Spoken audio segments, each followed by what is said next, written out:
पंखा चल रहा है, खेल चल रहा है, काम चल रहा है, कार चल रहा है।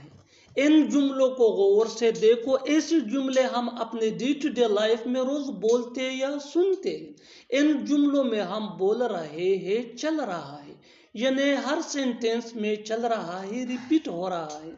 इसके लिए आपको यूज करना होगा इंग्लिश में ऑन। ऑन मीन चल रहा है। आइए कंप्लीट स्ट्रक्चर समझते हैं। Subject plus helping verb plus on plus other words. आगे डिटेल से समझाता हूं मिसालों से। Here are some example for better understanding. पंखा चल रहा है, the fan is on, the fan is on. खेल चल रहा है, game is on, game is on. आप भी इस फार्मूले की मदद से ऐसे जुमले बआसानी अंग्रेजी जुबान में बना सकते हैं। काम चल रहा है, work is on, work is on.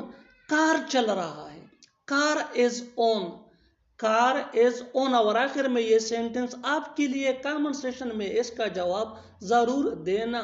पढ़ाई चल रही है, पढ़ाई चल रही है। Subscribe to English PS for more advance English sentence structure. Thanks मानना।